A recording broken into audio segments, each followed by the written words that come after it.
สวัสดีค่ะ วันนี้เราจะมารีวิวอาหารที่เราซื้อตุนไว้ในช่วงพายุเข้านะคะ วันนี้วันที่4 กันยานะคะ ช่วงเช้าฝนไม่ตกเราก็เลยถือโอกาสออกไปซื้อของมากักตุนไว้นะคะ เราก็ไม่รู้ว่าพายุจะเข้าอีกกี่วันนะคะ แล้วก็เป็นปกติของบ้านเราด้วยที่จะซื้อของกินเอาไว้เป็นจำนวนมาก มันก็ไม่ถือว่ามากนะคะ แต่ว่าเราจะไปซื้อในร้านที่ขายถูกแล้วก็ซื้อครั้งหนึ่งเนี่ยใช้ได้นานนะคะ วันนี้เราได้อะไรมาบ้างเรามาดูอันดับแรกเลยคือมะเขือเทศ เป็นมะเขือเทศสีดานะคะ เอาไว้ตำส้มตำไว้ทำน้ำพริก แล้วก็อันนี้เป็นพริกแดงนะคะพริกแดงนี่ก็เราก็จะมาแช่น้ำผสมน้ำส้มสายชูก่อนแล้วก็ค่อยล้างนะคะ ผักทุกอย่างเหมือนกัน อันนี้ได้แตงร้านค่ะ แตงกวาลูกใหญ่นะคะ เอามาไว้ตำแตงผัดใส่ไข่เอาไว้กินกับน้ำพริกได้หมดเลยนะคะ แล้วก็ที่สำคัญนี่ขาดไม่ได้เลยประจำบ้านเราคือมะละกอค่ะเพราะบ้านเราตำส้มตำกินเองนะคะ แล้วก็ตำบ่อยด้วย แล้วก็มะละกอนี่ก็เอาไว้ผัดใส่ไข่เอาไว้แกง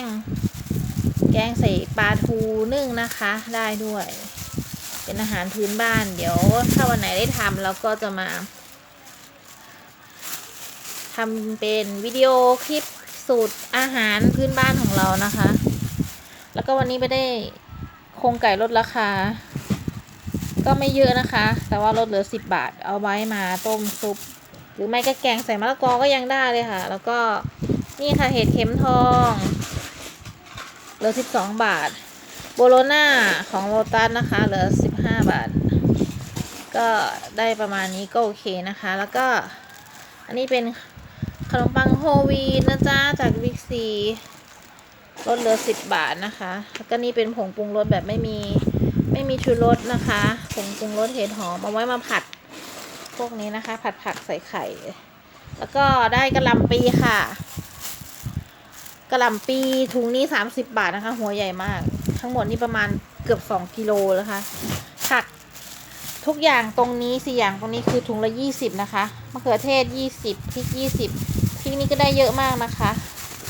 ถ้าเปรียบเทียบกับที่เราไปซื้อในซูเปอร์มาร์เก็ตก็คือได้ประมาณ3 เท่านะคะถ้าในราคาเท่ากันอันนี้ก็20ค่ะประมาณเกือบ2 กิโลนะคะแต่งร้านหนักมากอันนี้มะเขือเทศประมาณ1 กิโลค่ะแล้วก็นี่ไม่ต้องพูดถึงเลย20 บาทได้3 ลูกค่ะ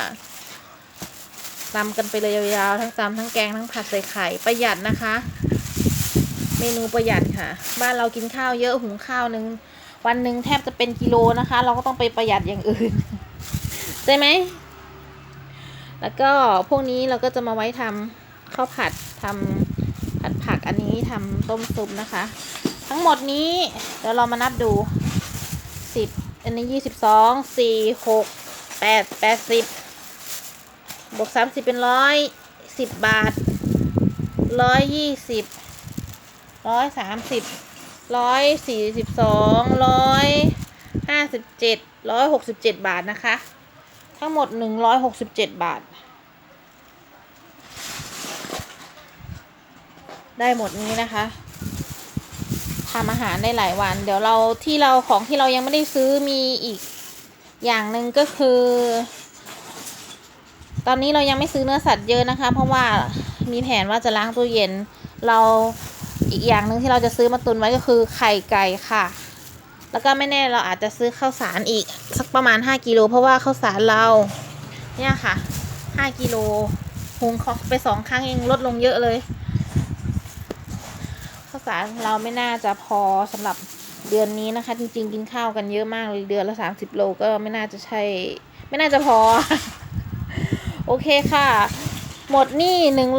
167 บาทนะคะมะเขือเปิดร้านส้มตำได้เลยนี่ตำแตงตำส้มตำมีกะหล่ำปีผัดใส่ไข่ได้ทำอะไรได้หลายอย่างมากเลยนะคะเราส่วนใหญ่เราจะซื้อผักผลไม้ที่มันผักกับเนื้อสัตว์ที่มันทำอะไรได้หลายๆอย่างนะคะที่มันสามารถปรับเป็นเมนูได้หลายเมนูนะคะ โอเคค่ะเราก็มารีวิวกันแค่นี้เดี๋ยวถ้าเรามีอะไรเพิ่มเติมเราก็จะมารีวิวใหม่นะคะ ตอนนี้พายุเข้าก็ดูแลรักษาสุขภาพกันด้วยนะคะแล้วก็อย่าลืมตุนอาหารตุนพลังงานน้ำมันรถเทียนไขไฟฉายถ่านไฟฉายพลังงานสำรองต่างๆน้ำดื่มนะคะเอาไว้ด้วยนะคะแล้วก็ไม่รู้ว่าอะไรจะเกิดขึ้นอะไรยังไงน้ำจะมาไหมไม่มาไหมแล้วก็บางทีบ้านเรานะไม่ท่วมหรอกแต่ว่าทางขนส่งมาน่ะ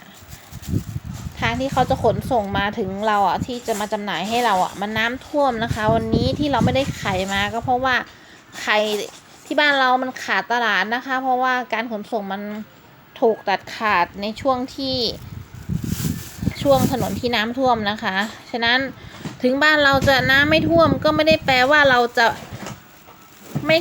ม่ขาดอาหารนะคะบางทีเราก็ออกไปหาซื้อไม่ได้นะคะในช่วงที่น้ำท่วมถ้าของมันไม่มีก็คือมีเงินก็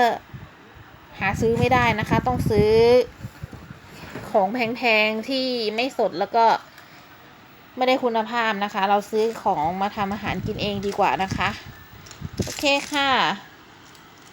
คลิปนี้ลาไปก่อนนะคะสำหรับการรีวิวการซื้อของเข้าบ้านครั้งนี้นะคะสวัสดีค่ะ